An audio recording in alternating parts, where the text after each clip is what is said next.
in our digital world, how this is connected to all these fancy old art pieces that we see in museums, and all these art classes or maybe some of us used to join during our studies. So welcome, Nils, and the stage is yours. Okay, yes. So hello everybody. So the last talk for today. Thank you for the nice introduction, Daniel. As you already said, my name is Nils Binder. I work for a company called 9 Elements. We are based in Germany. And if you have any questions about this, feel free to contact me on Twitter. My direct messages are open. And a little bit more information about me you find on my web page on ichimnetz.com.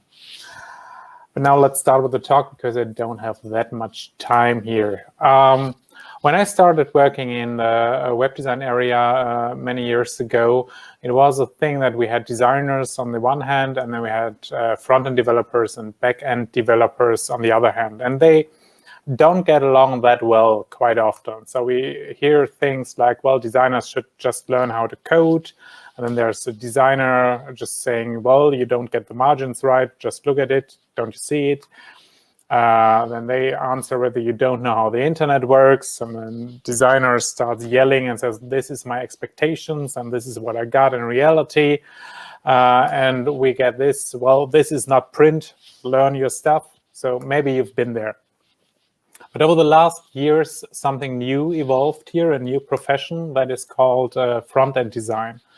The term was coined by Brad Frost, I'm quite sure.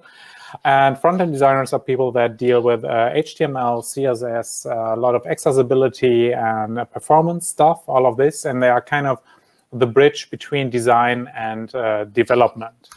And I've been working in this area for quite a long time, even though I didn't know it was named like this because there wasn't a word for it yet.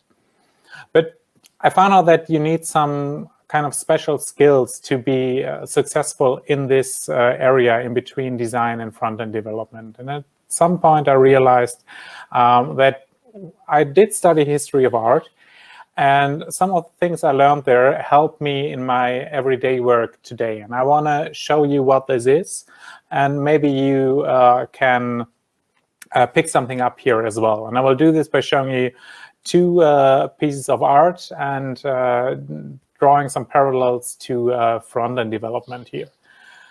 So let's start with this one of my favorite paintings. It's called White Painting by Robert Rauschenberg. And what we are seeing here is 7 canvases next to each other. So it's not 6 lines on a large canvas, it's 7 canvases. This is why it's called the 7-panel version. It's from 1951. There's also other ones. So we have the 4-panel version. Then, of course, 3-panel version, 2-panel, and the single white painting here as well. Don't mistake it with this one here. This one is also by a painter called Robert, but this is Robert Ryman, and this one is from 1965. So it's done 14 years later, and of course, it's something completely different. So let's get back to this one. It's just I like the form the most. What I like about this painting is something that Robert Rauschenberg did. 9 years after he painted it, he was asked to show his paintings in an exhibition in Germany, and he's from the United States. And then he said, well, you know, putting them on a plane, they could be damaged. This is kind of hard. And I'll tell you what to do. Well, you know, the canvases are roughly 180 by 45 centimeters. The paint that is used is latex paint. And he told his assistant, paint them so they look like they haven't been painted. No hand, just a coat of paint on them. And his assistant, called Bryce Martin, did as he was told, and he painted these pictures. And they were shown in the exhibition. And what I really like is what was written underneath the paintings, because it said Robert Rauschenberg, 1951, even though they had just been painted. And if you look at what's happening here is, I think it's kind of this piece of art exists in kind of a digital form. And this is the same as we're having what we're dealing with every day. Like this could be the HTML and CSS that describes what it is. Then we have the assistant, which is the browser, trying his best to interpret what he's given and rendering the piece of art. And we have the final rendered website here that is the final product of it. And what I think is maybe the best thing about it, you can do this yourself. You can follow the instructions, and then you have an original Robert Rauschenberg hanging in your living room.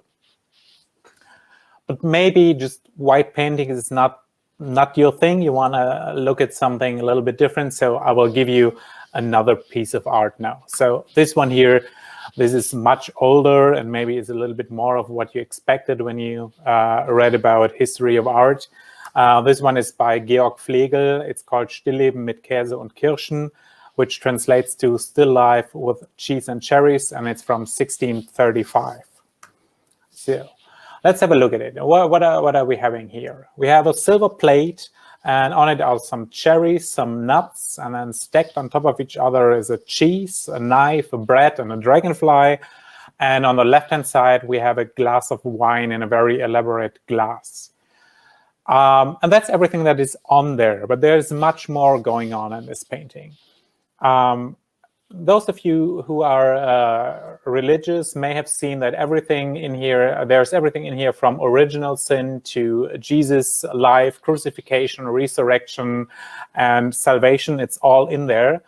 For those of you who did not see this at first glance, I will do a little description about it and help you out here. So it starts in paradise. You know, you have Adam and Eve, and then you have the devil in form of a snake. And you see the snake in the left-hand side in the glass here. I don't know if you see my mouse cursor, but I will be pointing at it here. And we don't have an apple, you know, the forbidden fruit, but we have other fruits from paradise, the cherries here. These are fruits from paradise, so they are also a symbol for the original sin. Already in the Old Testament, there's talk about a prophet. And if you're a Christian, this prophet is Jesus. And we have images of Jesus, some symbols for Jesus lying around here. And this is the nuts that are lying around here. And nuts are a symbol for Jesus because the hard shell is a symbol for his suffering. And the fruit, sweet fruit inside is a symbol for his kindness. So there's Jesus going on here. And we all know Jesus' life did not end that well. He was crucified. And you remember these evil fruits from paradise? They are forming a cross down here. So this is kind of a symbol for Jesus' crucifixion. But of course, he did not die. Well, he didn't stay dead for long. He was resurrected 3 days after. And in church, we have something called the Holy Communion, where we eat the flesh of Jesus. Yes, we do, in the form of bread. And we drink his blood in the form of wine. And you see the bread up here, and you have the knife pointing up against reading direction. You know, the reading direction always goes from top left to down right. And down here is where you put the submit button. But this is pointing against it. So resurrection going upwards, pointing towards the wine. And the wine, the blood of Jesus, was finally crushing the snake, the devil, and giving us all salvation. So you might wonder, why am I telling you all this? Well, what is important here is, if you look at this, every single object here has a job to do. It has a purpose, and it's very important to see what it is and where it is placed. And keep this in mind when the next time you're looking at a design that you're given, and try to see what is the job of every single object. And we will do this now. I will show you. And a very simple example here. We have just a layout that is only a headline and 2 paragraphs here. And, well, what you could do is you take your favorite graphics program or whatever, and you look at all the measurements here. We have like all the distances in pixels. We have the font size, the line height, and so on. And you could go on and translate everything here to CSS. So we would have something like this. I won't go into detail here, but we have the font size and the line height here in CSS, in pixels. We have the margins and so on. And it would look nearly the same as the layout that we're having here. But if you know a little bit about CSS, you will know that as soon as I start resizing my browser, this layout will break. So we need something else. We could then use media queries, but maybe there's a better way. So let's look at this again and see what was the designer's intention here. What makes this layout unique? And I think there are three things that we need to see. First one is, if you look at the headline, this is huge. It's not about readability or something. This headline here is kind of a substitute for an image. The designer wants you to really stare at these huge letters. The next thing is completely different. It's the paragraph.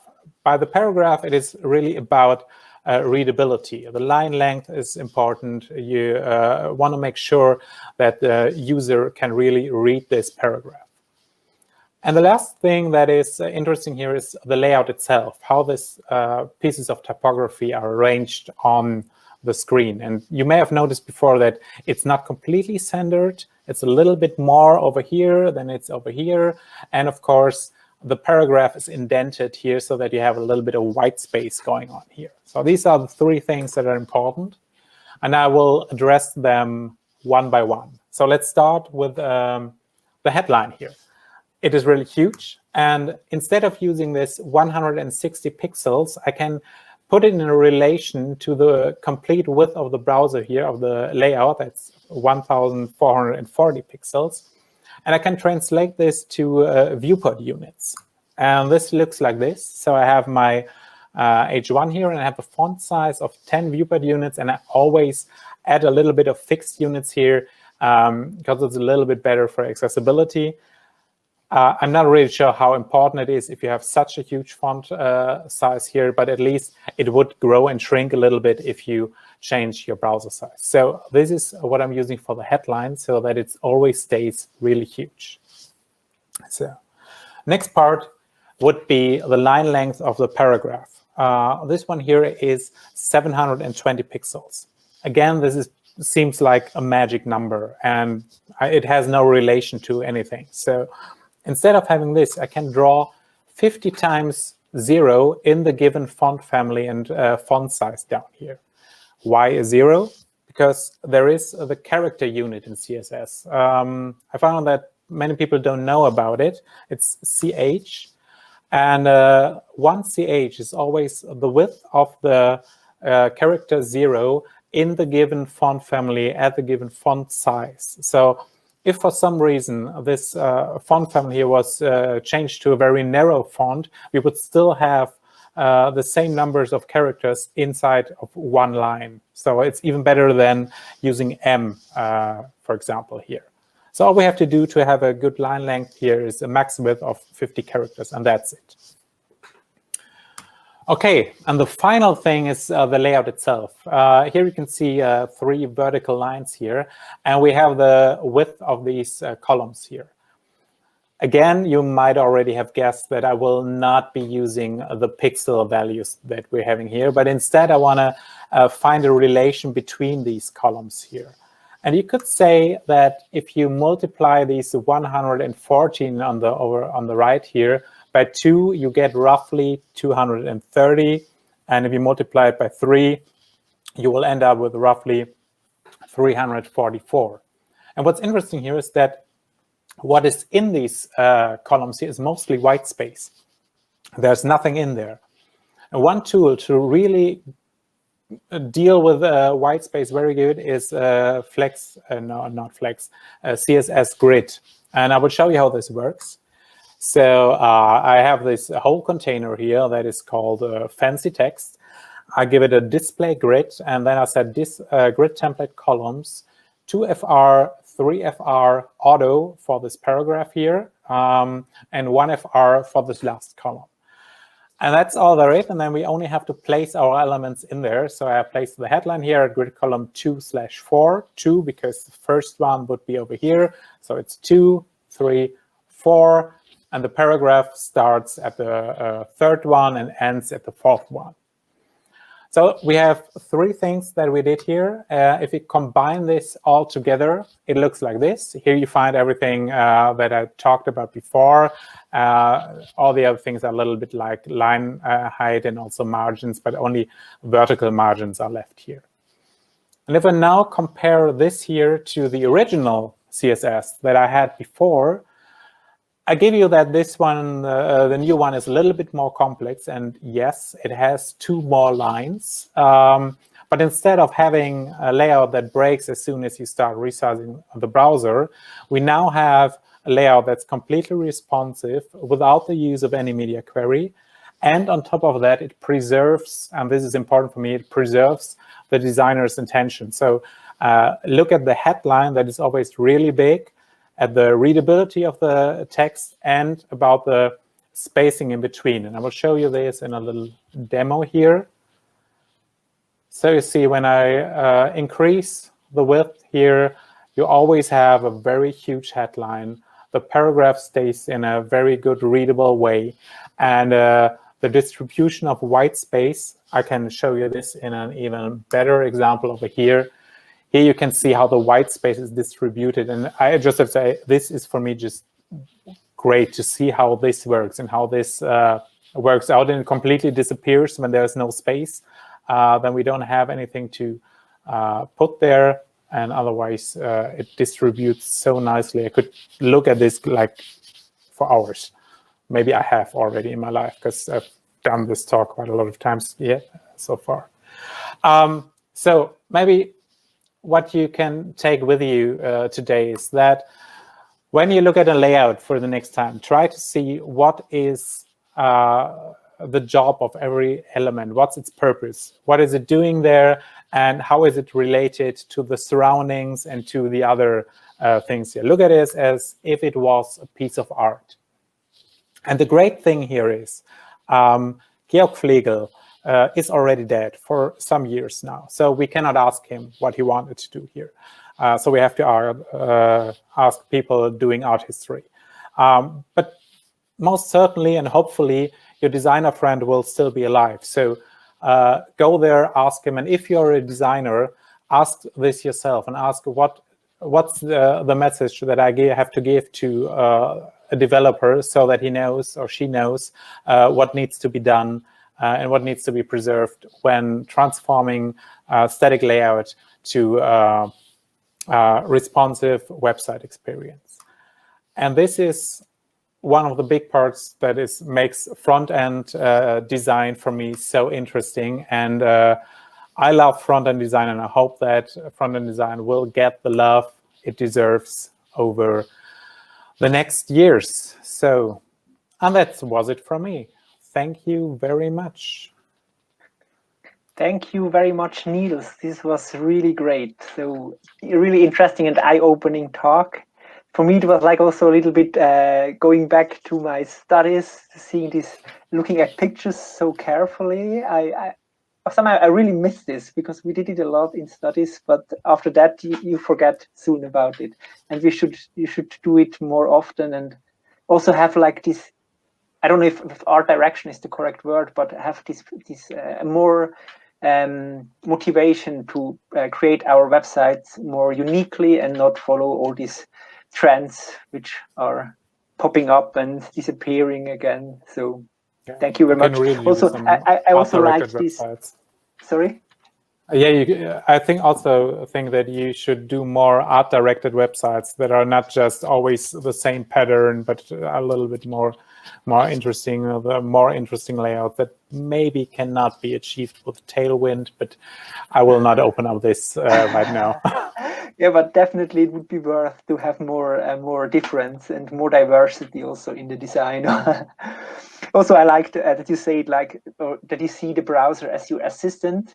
Most often we more see it like our enemy, where we have to fight with, and to make our make him show our designs as we want to be shown. And but actually, it should be our assistant. We should collaborate and work together. So thank you very much. Thank you for having me. It was cool.